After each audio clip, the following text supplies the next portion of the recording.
All right, everybody, welcome back to another episode of Shut Up and Enjoy. We are definitely on time, not 3 or 4 days late, because nerds review precisely when they mean to. Never early, never late. That's right. This week we will be reviewing this episode we will be reviewing episode 6 of The Acolyte.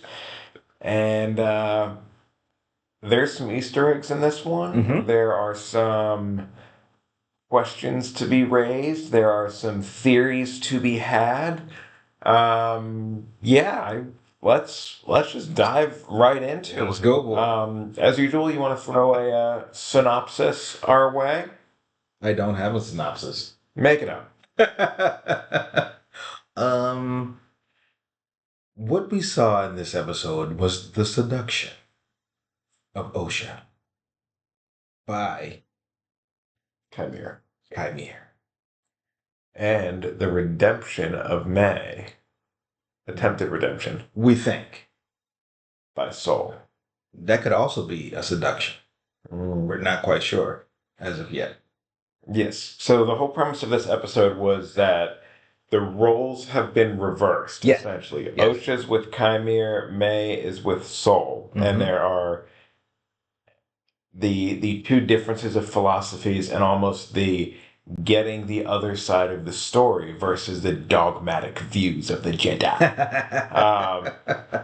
And the ability for each twin to see the whole picture, not just one part. I'm trying to think of the witch is like two of one of many.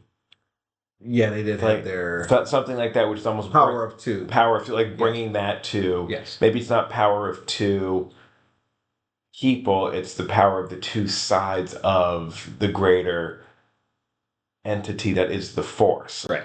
And so now we're seeing two different sides of that through the eyes of Osha and May as they now talk with these other masters. Right.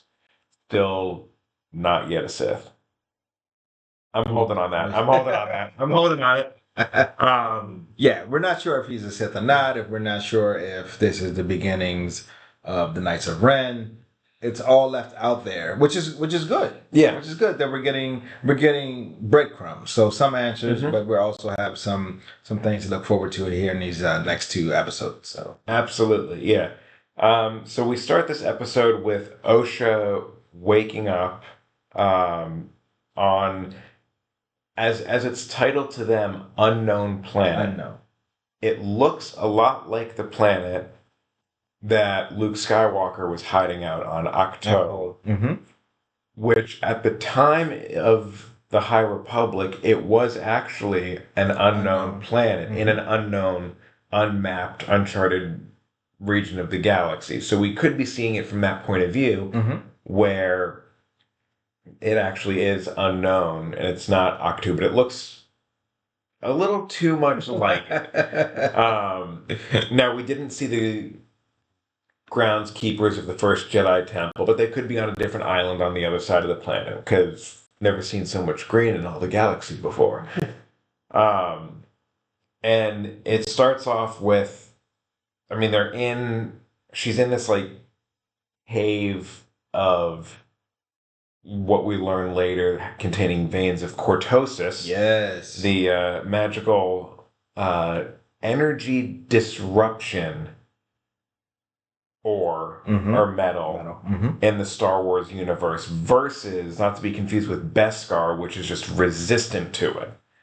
So there's differences between how Beskar reacts to lightsabers and how cortosis reacts to lightsabers. So keep that in mind as we go through. This is not the same metal that Mando's armor is made out of. She's then walking around trying to figure out what's going on and comes across Chimera taking a bath. Boy, have the forums gone crazy with the Disney sliding into some like smutty visual, like verbal descriptions of what's going on. Yeah, the shirt off, and then apparently that became such a big deal over this last week, right? Yeah. I think what's more important in that scene is that as she's following him, we can clearly see that he's dressed in all black. Mm-hmm. Once he goes into the water, cleanses himself, and comes out and gets redressed, he's in all white. Yeah. So that there is that dichotomy of the dichotomy or duality, the power of two within one. Look at all that. Yes, very, very important there. But I think what's also important with the symbolism is when he's in the water, he is completely vulnerable. He doesn't have his lightsaber. He doesn't have his armor. It is just him. It's just him. Which is could almost be symbolic of like washing the dark away, coming back to the light a little bit. So it's still very interesting how he's not inherently bad or good. Right.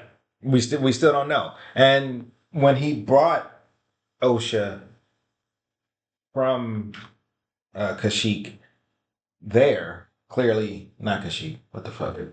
Kofar. Bro, do you even Star Wars? We're gonna lose this. Yes. At least you didn't say Anakin blew up the Death Star. That's coming next. Sorry, Yord. When he brought her there, and clearly when she woke up, there was food waiting for her. You know, very not clothes. prison. Yeah, not at all. She was laying in a nice, comfy bed and everything, so it wasn't restrained or anything, and. Right, he was actually taking care of her. Yeah. You know? So her wound is getting healed, bandaged and patched up. Yep. Yeah. So, yep. So it's clear signs that he is caring for her. He wants an acolyte. He wants an acolyte. He said it. That's what he said. So continuing on with the Osha Chimere scenes. I think we can just go through all of that and then flip over to May and Soul. He also talks about once they get back inside the cave and he starts making the soup and everything. He starts talking about like Osha mentions something about how the Jedi train people to use the Force, and it's if you don't use it, that's why they take kids when they're young, because if you don't use it, it diminishes it. And Chimere's like, no, that's not how the Force works. That's how it works. Insert Han Solo from episode 7 here. But it's interesting how it's that quick to hop back and forth of that,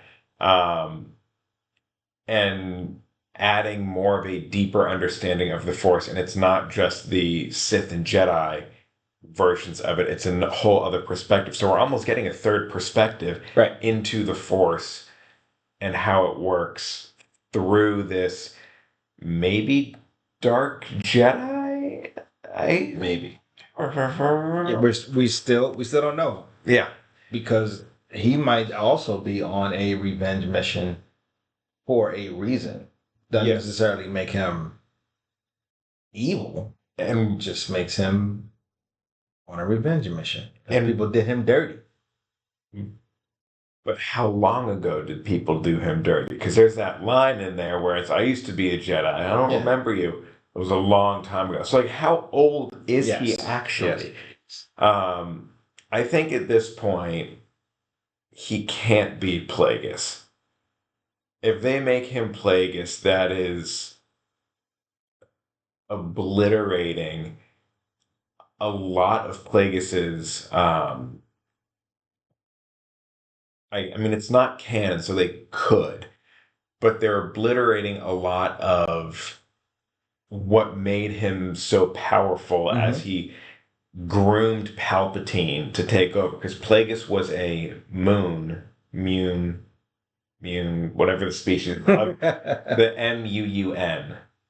Muun, Moon, as part of the banking clan. So he positioned himself, Higo Damask, which is his normie name, as a very powerful finance investor, sponsor of lands and of the Republic, of the Hutt running loans, and all of that stuff, gaining power and influence to then call in favors, to then groom Palpatine. That's how he first went to Naboo and sensed Palpatine while he was still in high school, and groomed him up. And because of Palpatine's royalty and Plagueis's status as like one of the head families of the entirety of the galaxy's Wall Street, they were able to solidify and set their power to then make the transition where Palpatine could become the Supreme Chancellor and then get into the position to execute Order 66 and have the Sith rule the galaxy. So if they pull him away from that and make him human, I'm very worried about that. It's going to be another thing where it's like, I can't disagree and be mad that people don't like it, because it drastically impacts then a different implication and rise to power of how Palpatine got there. Understood. But at the same time, we can't worry about that right now. We can't worry about that. There's so many hypotheticals coming up. And I saw Inside Out 2 this weekend, so anxiety is like right on the forefront of my mind. But it's nothing that we can control right now. That's right. It's nothing we can control. That's right. But just that allusion to that, and maybe not necessarily prolonging death permanently, but an extension of life is what is making me think of that like they might try to be edging around the fact that he may not be Plagueis, and which is why I say that. So it's not completely Plagueis. Everything's Plagueis. He's Mephisto. I'll start that. It's all interesting to see where this will lead, but as we get back to talking about the cave, what had the cortosis in it, and then when they got back to the cave, and he kind of sort of, hey, take a look at that helmet over there. It's kind of like the helmets that it's like what we the used younglings use. When we see in episode 2 when Obi-Wan's like, the planet should be here, but it's not. Yeah. Well, dumbass, someone deleted it. Truly bright mind of a child is. Come on, Obi, you're better than that. You better. You better. Oh man. Yeah, so it is evident that Hymir was at one point a Jedi youngling and a Jedi apprentice, and it's a whole sensory deprivation helmet, which I thought that was a really cool way of them ending the episode. Yes. With her putting the helmet on, and you slowly, the screen goes dark, the vision goes dark, and all you hear is the muffled breathing. Yeah. Which was really cool and that was very unsettling too. Yes. So we're getting more into the, as advertised for the show, a sci-fi thriller. There's something in like causing the hairs on the back of my neck to stand up, and it's like, I don't like this. This could be more of it. Yes. Yes, it was good to see the point of view from inside the helmet. So we realized that this dude was actually fighting essentially blind. He was just using, I guess we'll call it the Force, because we don't know what he calls it at this point. He was using that, and he was out there whomping ass. Imagine if he didn't have that helmet on. Yeah. They all would have been gone in about 8 seconds. They gone. Like, oof. Yeah. Yeah. So I just completely forgot where I was going to go. But yeah, it was really cool to see that. And then also, I do also like the imagery of how he's like repairing the helmet the same style that Kylo Ren repairs his. So I'm wondering, again, a possible nod to the Knights of Ren. Yes, it's possible. And I believe what we learned was the Knights of Ren were not created by Kylo Ren. Right. The two different House of Rens. Yes. So that is something to keep in mind as you see those rumors flying. Well, it can't be the Knights of Ren because Kylo Ren wasn't born for another 150 years. Well, it can be because they're not Knights of Kylo Ren. That's right. Kylo Ren is probably his Sith name as a derivation of the Knights of Ren. It was when he became the leader of the Knights of Ren is when his name became Kylo Ren. Okay. So, yes. So while all of this is going down on unnamed Octo planet, right. What's going on with May and Sol and Badger Mole? Right. And Pip. May and Sol are just hanging out on his ship at the beginning. So it's kind of weird that he got off of the planet and he wanted to radio in and tell what was going on, that his whole crew was murked. And there was some radio interference, and then there was some ship malfunction. Well, they were so far off in the like outer rim areas, weren't they? Yeah, and I think they did mention that there was an issue with signals getting down back and forth from the planet before they went. So that's understandable. Then the ship had issues, and they were trying to figure that out. Meanwhile, May sneaking up on them, perhaps to kill him. That's what it looked like. The question comes in, did he know which twin was which? When did he realize? When did he realize which twin was which? What the hell happened to that giant tattoo on her forehead? It was kind of sort of covered up, but I mean, come on. Yeah. Come on. I think there was that one scene where the ship really did get kind of horror-y, where horror-y, not hoary, horror-y. I got it. Where May kept asking about what happened on Brandok and kept pressing him forward. And then the power went out, and you almost see that like thriller horror set in. And I think he had his suspicions, but that kicked in because Osha never asked about it. Osha never wanted to talk about it. Right. But then May's ambition with that, I think, is what got him to the realization that it was actually May and not Osha. And what we saw once he got the final reveal and he stuns her and everything, he actually put her in restraints, whereas Osha was not put in restraints. Was not put in restraints. Yep. So that shows a lot. And then of course we get to there's something I wanted to tell you if you ever were alive. And it was very like forceful. Yes.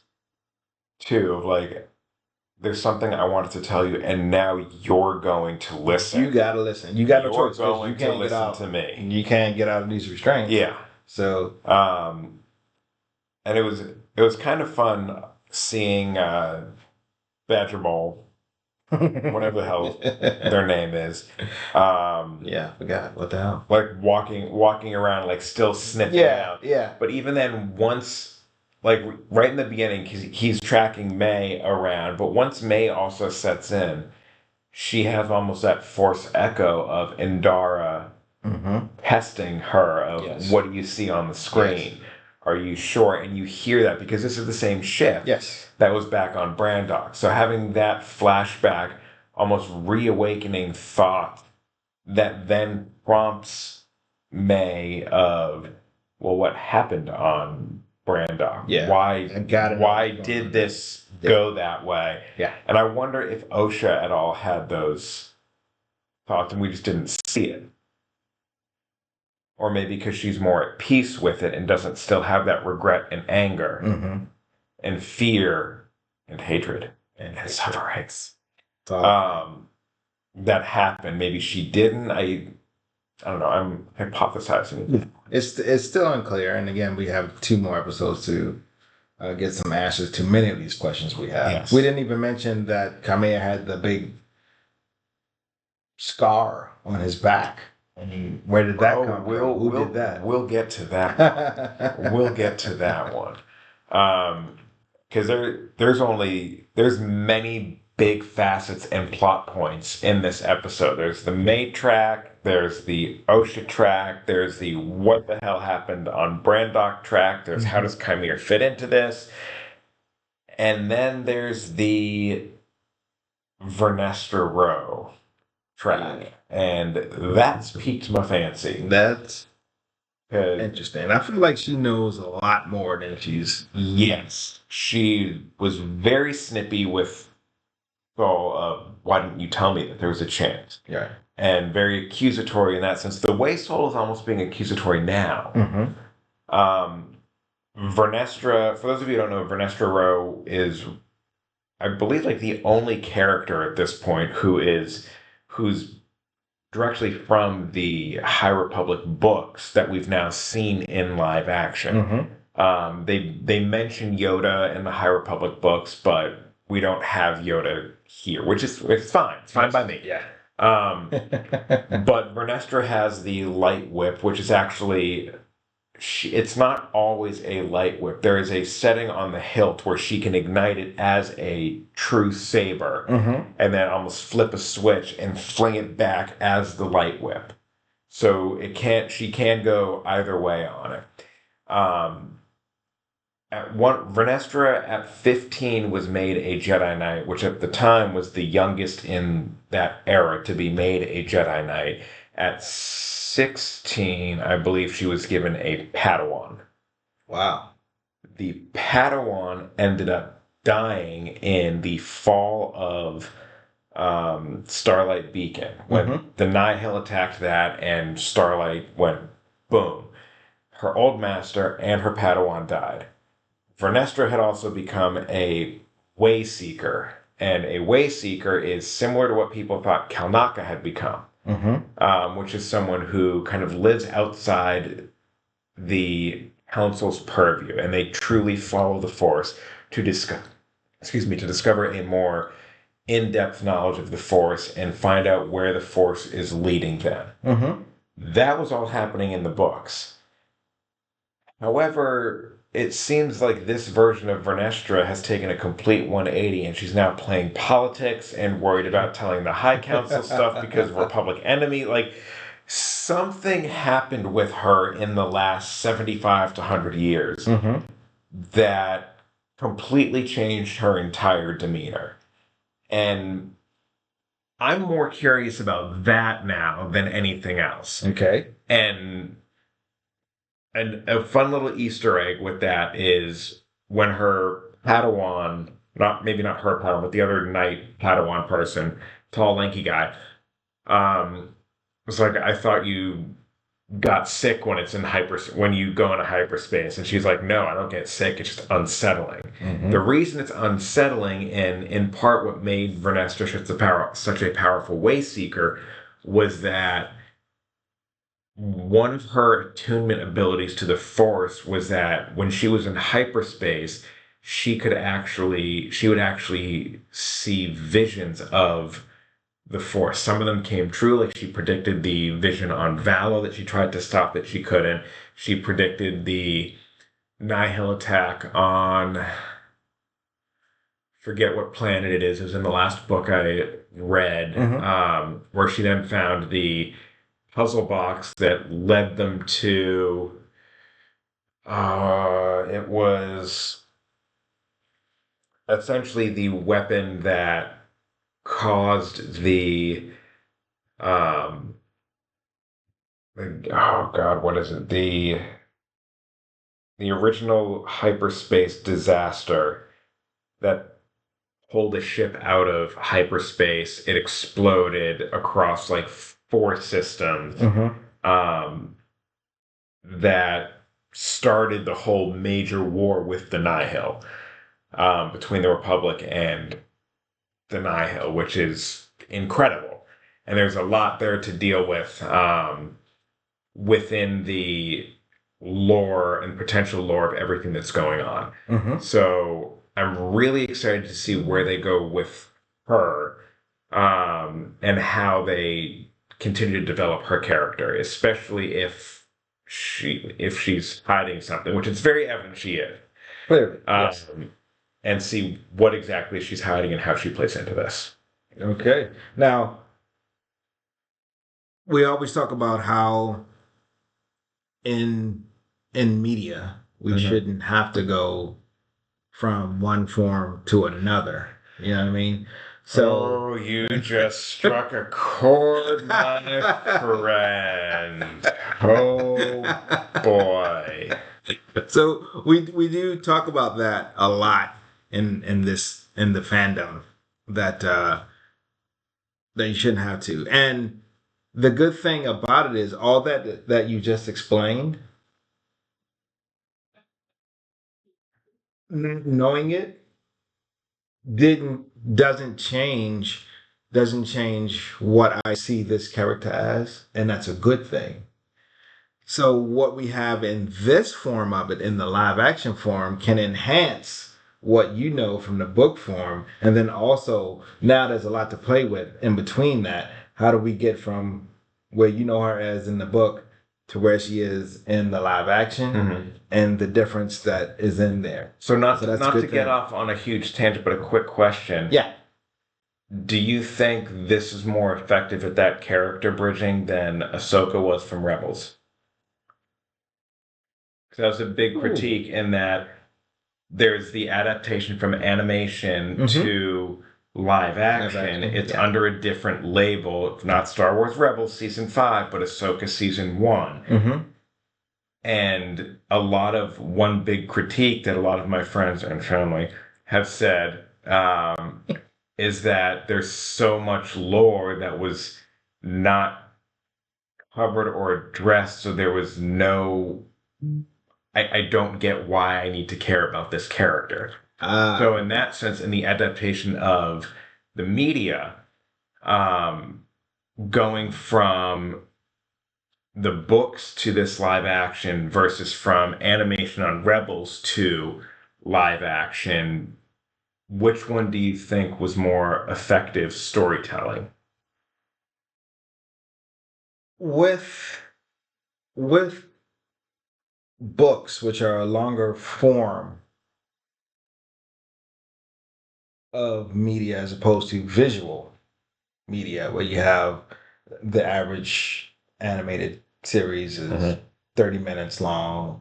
Perhaps you have commercials in there. You don't really have the time to... Versus the average Acolyte episode, which is 30 minutes long. What I'm saying is, in the books, you can go more in depth into a character, because the assumption with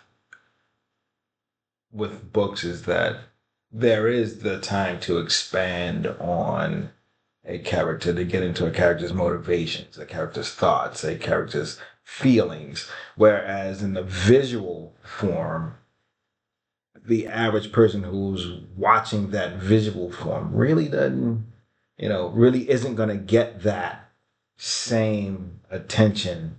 Or, I'm sorry, the people who put on the visual form isn't going to put that same amount of attention to detail in there if they don't have that same time. So in a book, you could spend an hour or 2 hours with this character, whereas you could spend the Tolkien 75 pages of Gandalf and Pippin riding through just the forest, going from Rohan to Minas Tirith. Right. And all that development and dialogue and so forth. But where do I stand on? I thought Ahsoka was done okay. The show itself, it was okay. As far as not knowing what the motivations were and some of the other stuff, I mean, any context between the world between worlds. Yeah. The Purgle, not knowing who they were. Do you think that hindered the show? No, because you would anyone who didn't watch Rebels or any of the other animated stuff, it would just be a part of the show. So it doesn't really matter. So even if they didn't tell you what the Purrgil were, you knew, hey, somebody said that's a space whale that can navigate hyperspace. That's it. Didn't need to go into the whole backstory of it. Just like they were seen in Mandalorian season 3, very briefly, by Grogu. To the average person, it was shit. Grogu saw some weird stuff in some shadows in hyperspace. But those who know from the show, like, God damn it, that's the Purrgil. Is that Leonardo DiCaprio? I saw it. So I think either way can work. Do you want to go in depth and give full backstory and either way can work, but which one, as we saw it portrayed, which one portrayed its version of what it was trying to do better, do you think? We still haven't gotten to the end of what's happening with Vernestra. So maybe we'll answer that question. Maybe it could crash and burn. Right. Maybe we'll answer that question in a couple episodes, and we'll see. And she's Yoda's mom. There it is. Spoiler alert. What? So just thinking about that real quick, you're kind of hamstrung as the person who is adapting something from the book or something from animated to live action, because at the same time where some would say, well, you didn't give us enough information. If you do give what you think is enough information, those same people will say, well, did we really have to rehash all this stuff that we saw already with Starlight through falling and 4 seasons of a show? I've seen it already. I don't need to see it again. So you kind of like, damn if you do, damn if you don't at that point. Yeah. It's weird. It is. It's definitely almost a catch-22 at this point when you're developing something for a fandom. Yeah. Is it perfect storytelling? No. By no means is it perfect storytelling. Is it enjoyable? Absolutely. Should more people shut up and enjoy? Absolutely. Definitely. Abso-fucking-lutely. Are we shutting up and enjoying it? I think so. Yeah, we had that one episode that we didn't enjoy too much, but hey. Even then, my friend who I told to watch 3 before 1 and 2, he said that made a lot of sense. Yeah, really look at that. Yeah. You fixed it. I did. I fixed Star Wars, everyone. I fixed it. I'm taking credit for it. Oh, man. Yeah. So what do we rate this episode? How many light whips? We rate this episode. We'll give this one a strong about 8 light whips. There was a lot of exposition, so a lot of talking, but I think that exposition moved the story. It was important. Yeah. As we go along to this week, which I'm pretty sure is going to be another flashback episode. So all the things that we haven't seen is going to come up in this flashback episode, which we'll probably kind of start putting it all together for us, so we know what actually happened on Brendog, how Vernestra fits into all of this. Because clearly her character even being in the show, just if we're thinking outside of all the people to have brought in, they could have brought in Stellan, they could have brought in, I think Wreath is still alive. Like there was a whole mess of people that they could have brought in, and then they could her. They could have just had random red shirt. Yeah. Jedi. It didn't have to be a previous character unless they just wanted the light whip. But then again, they could have had the light whip. Wow. Yes, I see what you're saying. Right. So just by having this character as a part of the show, and we've seen just the little bit of screen time that she's had. It's always been something that's been a little bit off. There's been let's not tell the council. Why didn't you tell me like a weird perception filter where you're watching what is, and behind it, it's almost like an offset image of like you can see something going on behind it, but you can't move that foreground object out of the way quite yet. Yeah, so it's we should be getting some answers here soon, and I'm looking forward. I hope so, because we got 2 episodes left. These seasons are always so short, and then the episodes within the seasons are so short. Yes, we're gonna need Disney to fix that. Yeah, but I would agree about 8 out of 10. Light whips. Solid episode. Looking forward to seeing this. I wish the sci-fi thriller part of this series started a bit sooner. Mm-hmm. But again, I would rather have it than not have it. Yes. Yeah. Any final thoughts or? No. Well, a little bit. We didn't touch too much on what we think about the scars on Kamir's back. Do we think they're from a light whip? Do we think it would be very dark unless it was unintentional friendly fire? He did say he was thrown. Someone threw him away as well. Yeah. So, who do we think threw him away? We don't know. I mean, Vernestra's a red herring. Yeah, I think. Yes. And so far, everything that anyone has thought about this show has come to fruition. So. We'll leave it. It's an interestingly slippery slope, and that's a greater conversation about storytelling. Who the Jedi are. There was a thing I sent you today that I messaged you today on, which was headline on accusations that she's portraying Jedi as bad guys, or quote, people who don't know the High Republic may feel like I'm criticizing the Jedi.